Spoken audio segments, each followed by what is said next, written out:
Just a few days after completing its first cargo trip, a Tesla semi-electric truck has now been spotted all the way in St. Louis at a Supercharger station. Last week, Elon Musk announced the Tesla Semi was setting out on its first cargo trip with battery packs from Gigafactory 1 to Fremont Factory. 2 days later, the electric trucks were spotted in Fremont after having been spotted at a Supercharger station near Sacramento a day before. Now that the trucks are moving around cargo, a Tesla Semi prototype somehow showed up in St. Louis, over 2,000 miles from Fremont. It was spotted at the Tesla Supercharger station in St. Charles. As it turns out, the Tesla Semi prototype is in St. Louis to visit Anheuser-Busch, the brewer behind Budweiser, who also ordered 40 Tesla Semi trucks last year. The vehicle was spotted by people visiting the local brewery. It's not clear if the Tesla Semi drove all the way from Fremont in just a few days, but it looks like the same gray prototype that Tesla has been using since the official unveiling of the electric truck program in November. Tesla claims a range of up to 500 miles with a full load, but the vehicle doesn't seem to be carrying cargo, so the range should be even greater, and therefore, it's not impossible that the truck made the trip with just a few charging stops. The automaker is working on a new charging technology called Megacharger for Tesla Semi, but we haven't seen those new stations yet, and it looks like Tesla's electric trucks are using the superchargers in the meantime.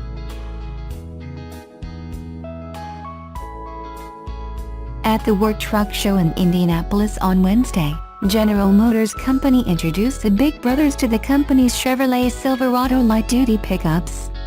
The new trucks, dubbed the 4500 HD, the 5500 HD and the 6500 HD, are the first ever Silverado Class 4, Class 5 and Class 6 chassis cab vehicles. GM expects eventually to gain 25% to 30% of the market for commercial trucks in these classes, comparable to its market share for commercial trucks prior to its 2009 bankruptcy. Those earlier trucks were sold under the GMC brand, but the company has no plans to sell new medium-duty trucks with that badge. The company did not announce pricing for the trucks, but Automotive News estimates the basic cab and frame will sell for $40,000 to $60,000. Fitting a customer-specific better box to the truck could add several times the basic cost. In its announcement, GM said it sold nearly 300,000 trucks to commercial and government buyers last year and gained 1.4 points of market share. GM's U.S. Vice President Fleet Vehicles, Ed Pepper, told Automotive News, "This will be the biggest thing we've ever done for commercial." Pepper also noted that GM will have to gain share at the expense of Ford and to a lesser extent from Ram. Then there are adjacent sales. Pepper continued, "For every one of these trucks we sell, we think we're going to sell a van, we're going to sell a pickup and one of something else." GM has teamed up with Navistar to develop and build the trucks in Springfield, Ohio, and production is expected to begin late this year. Order guides and pricing will be released in the spring and summer of this year.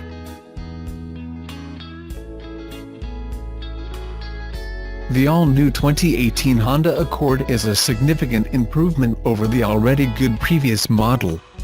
It won the North American Car of the Year award. According to Good Car Bad Car, sales are down significantly month to month over last year since the new Accord became available last fall. Part of this can be attributed to the general market shift away from sedans and toward crossovers and SUVs. But the Accord's closest competitor, the Toyota Camry, was also redesigned for 2018, and unlike the Accord, its sales have increased. Something else must be at work here. Automotive News reports that dealers are complaining about Honda's leasing terms not being competitive with other manufacturers. Honda quotes a standard 3-year Accord lease for a $249 monthly payment with $3,199 down on the base LX model. But the Camry is available for lease in Los Angeles for $219 a month with $1,999 down. In Miami, qualified buyers can lease a Camry for $199 per month with $3,198 down. Additionally, the Accord's $24,460 base price is higher than the previous model, as well as the base $23,495 Camry. This, plus leasing terms that aren't as competitive as the Camrys, means that customers at the end of a lease on a 2015 Accord are finding they will have to pay significantly more for a 2018 Accord and are shopping elsewhere.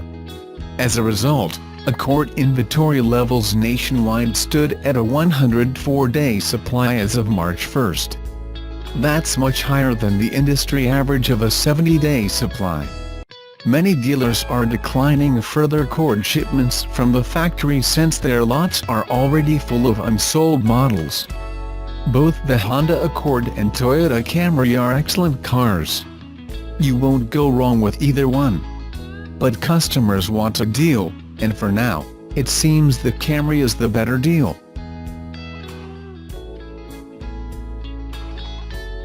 As Electrek reported, Tesla's semi-prototypes were spotted at a Supercharger station near Sacramento on their way down from Gigafactory 1 in Nevada for their first cargo trip test.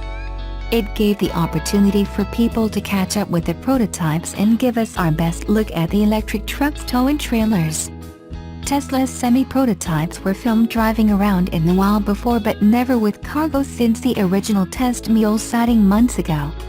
The vehicles were undoubtedly impressive in terms of torque and acceleration without cargo, but that's hardly surprising considering the advantages of electric motors in terms of performance. But now that Tesla started cargo test runs between Gigafactory 1 and Fremont, we are going to have plenty more opportunities to see how the electric vehicles perform while towing large loads. After the vehicles were spotted at the Rockland Supercharger station, someone followed them on the highway. Without a load, the Tesla semi-trucks had their tires spinning when accelerating, but it doesn't seem to be the case with a load. As previously reported, those trucks are allegedly carrying battery packs made at Gigafactory 1 in Nevada, where Tesla produces stationary energy storage battery packs, like Power Packs and Powerwalls, and Model 3 battery packs. After leaving Sacramento, the trucks were supposedly on their way to the Fremont factory, about 130 miles away, where Tesla builds the Model 3. It's still not a demonstration of the promised 500-mile range on a single charge, but it's still quite an impressive range for an all-electric Class A truck with a load.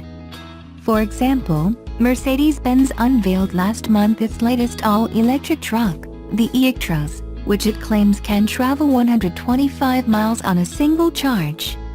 Tesla is expected to continue its Tesla Semi-Test program over the rest of the year ahead of the planned start of production in 2019.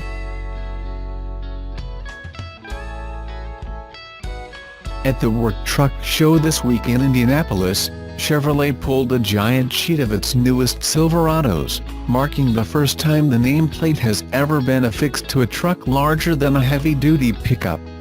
The Class 4, 5, and 6 medium-duty trucks are for those who need a bigger truck than a heavy-duty pickup but not a full-on semi. Have a car trailer for more than 2 cars or large RV? This is how you get them to the track. Chevrolet was fairly light on details for its new 4500 HD, 5500 HD, and 6500 HD models, but expect 350 horsepower and 700 pounds-ft of work-ready torque from its 6.6-liter Duramax V8 turbo diesel.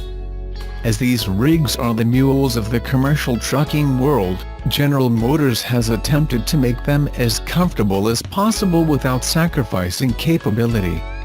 Ed Pepper, U.S. Vice President, GM Fleet said, Chevy's designers and engineers were obsessed with making this Silverado the most customer-focused medium-duty truck of any major competitor.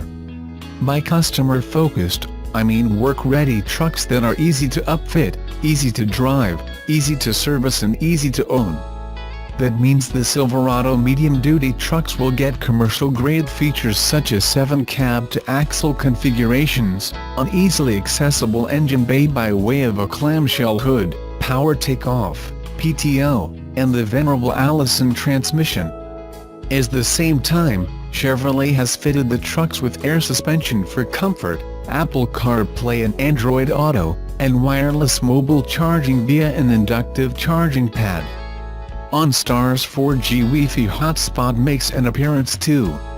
For those of you who simply want the biggest truck money can buy without having to get a commercial driver's license, an aftermarket upfitter like Monroe will gladly fit it with a traditional pickup bed at some point. The new Silverados take the place of the discontinued Chevrolet Kodiaq and GMC Top Kick trucks.